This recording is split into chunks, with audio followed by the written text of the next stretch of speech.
Okay, let's get ready for Unit 3 of this module. What is oppression? Linked to the information in Unit 3 that you did, it's evident that oppression and discrimination are normalized from birth through our lived experience as children. In other words, if we are socialized during childhood to believe that oppression of women, race, class, and so on is normal, then we will be oppressors of either of these.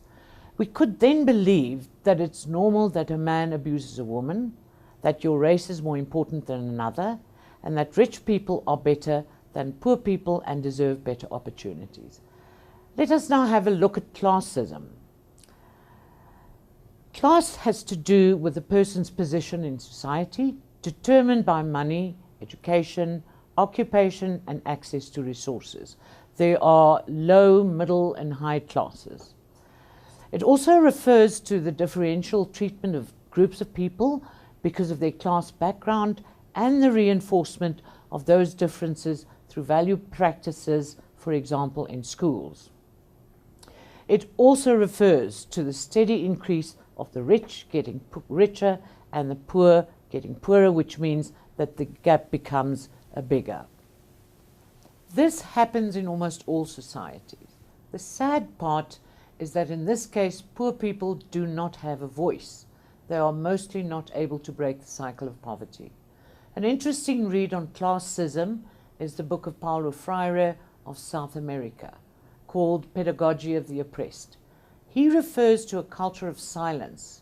Because of poverty and the inability to educate themselves, people are illiterate and do not have the ability to free themselves. Of course, Freire advocates education as a tool for people to free themselves by acquiring a voice. If you're interested in reading this book, it's available in the UFS library. There are also interesting theories on what we call structures of oppression or domination. This means that some structures in society, such as churches, schools, government, or the family, support the perpetuation of oppressive practices. Perpetuation in this sense means that the school or the church or the state assists the type of oppression to continue. The oppression is supported by the structure and kept alive in this way. An example is where a religion is used to justify the so-called superiority of a particular race or class. In South Africa, for decades, the Christian religion was used to justify institutionalized racism, which was called apartheid. It was wrongly believed by the architects of this regime that God created the white people as superior. Now, schools can also perpetuate oppression. We can think of schools where the ethos of the school supports the exclusion of groups of people on the basis of race. And then the state is also a popular example of structure that can assist to keep oppression alive.